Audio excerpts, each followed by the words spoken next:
شریف کو تقریر کے لیے حضور پاک صلی اللہ علیہ وسلم کی فاعوذ باللہ من الشیطان الرجیم بسم اللہ الرحمن الرحیم۔ جناب پرنسپل، محترم اساتذہ اکرام، مہمانان گرامی اور میرے ہم مکتب ساتھیوں، السلام علیکم۔ آج میں حضور صلی اللہ علیہ وآلہ وسلم کی ذات اقدس پر چند لفظوں کی موتی بکھیرنا چاہتا ہوں۔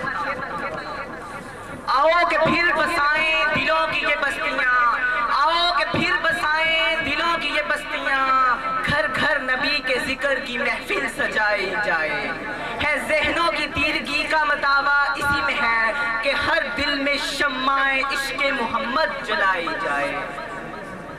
محترم سامعین، حضور صلی اللہ علیہ وآلہ وسلم کی ولادت باسعادت بروز پیر 12 ربیع الاول 22 اپریل 571 عیسوی میں ہوئی۔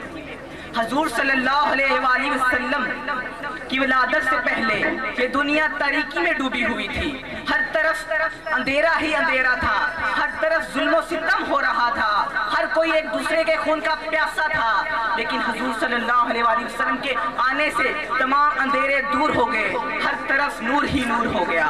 حضور صلی اللہ علیہ وآلہ وسلم نے ارشاد فرمایا، اول ما خلق اللہ من نوری، سب سے پہلے اللہ تعالیٰ نے میرے نور کو اپنے نور سے پیدا فرمایا، اور پھر فرمایا وَكُلُّ الْخَلَائِقُ مِن نُورِ، اور پھر تمام مخلوق کو اللہ تعالیٰ نے میرے نور سے پیدا فرمایا۔ شاعر نے کیا خوب کہا ہے، ابھی مٹی نہ کھنکی تھی ابھی پانی نہ برسا تھا، ابھی مٹی نہ کھنکی تھی ابھی پانی نہ برسا تھا، مگر بزم عناصر میں صرف تیرے ہونے کا چرچا تھا، مگر بزم عناصر میں صرف تیرے ہونے کا چرچا تھا۔ محترم سامعین، جب اللہ تعالیٰ نے حضرت موسیٰ علیہ السلام کو کوہ طور پر کتاب اور نبوت سے نوازا تو حضرت موسیٰ علیہ السلام نے اللہ تعالیٰ کی بارگاہ میں عرض کیا، یا الہی، تو نے مجھے کلیم اللہ کا مقام عطا فرمایا ہے اور مجھ سے پہلے تو نے کسی کو ایسا مقام عطا نہیں فرمایا۔ تو اللہ تعالیٰ نے موسیٰ سے فرمایا، اے موسیٰ، جو کچھ آپ کو دیا گیا ہے اس پر شکر ادا کرو اور زندگی کے آخری لمحات تک توحید اور محمد کی محبت پر رہو۔ تو حضرت موسیٰ علیہ السلام نے عرض کیا، یا الہی، کیا محمد کی محبت تیری توحید کے ساتھ ضروری ہے؟ تو اللہ تعالیٰ نے ارشاد فرمایا کہ اے موسیٰ سن، اگر میں محمد اور اس کی امت کو پیدا نہ فرماتا تو یہ دن رات، سورج چاند ستارے، آسمان زمین، جن انسان کسی چیز کو پیدا نہ فرماتا، اور اے موسیٰ سن، میں تجھے بھی پیدا نہ فرماتا۔ شاعر نے کیا خوب کہا ہے، محمد کی محبت دین حق کی شرط اول ہے، محمد کی محبت دین حق کی شرط اول ہے، اسی میں اگر ہو خامی تو سب کچھ نامکمل ہے، تو سب کچھ نامکمل ہے۔ سبحان اللہ۔ قرآن میں اللہ تعالیٰ نے ارشاد فرمایا، لَقَدْ مَنَّ اللَّهُ عَلَى الْمُؤْمِنِينَ اِذْ بَعَثَ فِيهِمْ رَسُولًا، تحقیق ہم نے آپ کو ان میں اپنا رسول مبعوث فرما کر مومنوں پر احسان فرمایا ہے۔ محترم سامعین، اللہ تعالیٰ نے انسان کو بہت سی نعمتیں عطا فرمائی ہیں، لیکن کسی نعمت پر احسان نہیں جتلایا۔ زمین کو وسعتیں عطا کی، احسان نہیں جتلایا، آسمان کو رفعتیں عطا کی، احسان نہیں جتلایا، دریاؤں کو روانی عطا کی، احسان نہیں جتلایا، سمندر کی موجوں کو طغیانی عطا کی، احسان نہیں جتلایا، ہواؤں کو چلنے کی خو عطا کی، احسان نہیں جتلایا، پھولوں کو خوشبو عطا کی، احسان نہیں جتلایا، انسان کو دیکھنے کے لیے دو آنکھیں عطا کی، احسان نہیں جتلایا، سننے کے لیے کان عطا کی، احسان نہیں جتلایا، بولنے کے لیے زبان عطا کی، احسان نہیں جتلایا، چلنے کے لیے پاؤں عطا کی، احسان نہیں جتلایا۔ یہی نہیں، انسان کو زندہ رہنے کے لیے اللہ تعالیٰ نے سانس عطا کی، لیکن احسان نہیں جتلایا۔ ان گنت نعمتیں، لا تعداد نعمتیں، بلکہ رب تعالیٰ نے خود قرآن پاک میں ارشاد فرمایا، فَبِأَيِّ آلَاءِ رَبِّكُمَا تُكَذِّبَانِ، اور تم اپنے رب کی کون کون سی نعمتوں کو جھٹلاؤ گے۔ لیکن جب اپنے محبوب مصطفیٰ کی بات آئی تو اللہ تعالیٰ نے ارشاد فرمایا کہ ہم نے مومنوں پر احسان فرمایا ہے۔ تو محترم سامعین، اس سے ثابت ہوا کہ حضور صلی اللہ علیہ وآلہ وسلم نعمت عظمیٰ ہیں، جس پر ہمیں جتنا بھی شکر ادا کریں کم ہے۔ اب اور بیاں کیا ہوگی کسی سے تیری مدحت، اب اور بیاں کیا ہوگی کسی سے تیری مدحت، یہ کم تو نہیں کہ تو محبوب خدا ہے، یہ کم تو نہیں کہ تو محبوب خدا ہے۔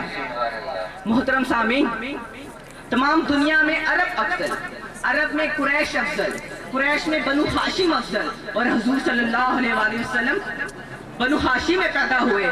آپ جس زمانے میں آئے وہ تمام زمانوں سے افضل، جو کتاب لائے وہ تمام کتابوں سے افضل، جو دین لائے وہ تمام دینوں سے افضل، جس شہر میں آئے وہ تمام شہروں سے افضل، جس زمانے میں آئے تمام زمانوں سے افضل، آپ کے صحابہ تمام کائنات سے افضل، آپ کی امت تمام امتوں سے افضل۔ حضور کا قانون قانون الہی، آپ کا کلام کلام الہی، آپ کا بولنا خدا کا بولنا، آپ کا دیکھنا خدا کا دیکھنا، آپ کا ہاتھ خدا کا ہاتھ، آپ کا پھینکنا خدا کا پھینکنا، آپ کی بیت خدا کی بیت، آپ کا در خدا کا در، آپ کا گھر خدا کا گھر، با خدا خدا کا یہی ہے در، نہیں کوئی اور مفر مکر، جو وہاں سے ہو یہی آگے ہو، جو یہاں نہیں تو وہاں نہیں۔ محترم سامعین، جب بھی کوئی مشکل آئے تو حضور صلی اللہ علیہ وآلہ وسلم کے وسیلے سے دعا کرنی چاہیے، کیونکہ آپ صلی اللہ علیہ وآلہ وسلم کے وسیلے سے دعا قبول ہوتی ہے اور بگڑے کام بن جاتے ہیں، اور یہی حقیقت ہے کہ تکلیف ہمیں ہوتی ہے اور بے چین حبیب خدا ہوتے ہیں۔ جہاں بھی ہو وہیں سے دوست، جہاں بھی ہو وہیں سے دوست دا، سرکار سنتے ہیں سرے آئینہ سنتے ہیں، پسے دیوار سنتے ہیں، میں صدقے جاؤں ان کی رحمت للعالمین کے، کہ پکارو چاہو جتنی بار وہ ہر بار سنتے ہیں۔ حشر میں بھی جو مشکل مقام ہوگا حضور صلی اللہ علیہ وآلہ وسلم وہاں پر بھی جلوہ افروز ہوں گے۔ ایک صحابی حضرت انس رضی اللہ تعالی عنہ نے عرض کیا، یا رسول اللہ قیامت کا دن ہوگا، سورج سوا نیزے پر ہوگا، زمین تپتی ہوگی، زبانیں پیاسے بلبلاتی ہوں گی، یا رسول اللہ اس دن اگر ہم آپ کو تلاش کریں تو کہاں پر آپ ہوں گے؟ تو حضور صلی اللہ علیہ وآلہ وسلم نے فرمایا کہ 3 مقام ایسے ہوں گے جہاں پر تم مجھ کو پاؤ گے۔ سب سے پہلے تم میزان پر چلے آنا جہاں امتوں کے اعمال تولے جا رہے ہوں گے، اگر کسی امتی کا اعمال کم ہوگا اس میں اپنے رب کی رحمتیں ڈلواتا ہوں گا۔ اے گنبد خضرا کے مکی میری مدد کر، اے گنبد خضرا کے مکی میری مدد کر، یا پھر یہ بتا کون میرا تیرے سوا ہے۔ الہام کی رم جھم کہیں بخشش کی گٹا ہے، الہام کی رم جھم کہیں بخشش کی گٹا ہے، یہ دل کا نگر ہے کہ مدینے کی فضا ہے۔ صحابی نے عرض کیا، یا رسول اللہ اگر ہم آپ کو وہاں پر بھی نہ پائیں تو آپ کہاں پہ ہوں گے؟ تو حضور صلی اللہ علیہ وسلم نے فرمایا کہ مجھے پلسرات پہ پاؤ گے، اور میں وہاں پہ دعا کرتا ہوں گا، ربی سلم امتی، ربی سلم امتی، ربی سلم امتی، اے میرے رب میری امت کو بچا لے، اے میرے رب میری امت کو بچا لے، اے میرے رب میری امت کو بچا لے۔ صحابی نے کہا اگر ہم وہاں پر بھی نہ پائیں تو آپ کہاں پہ ہوں گے؟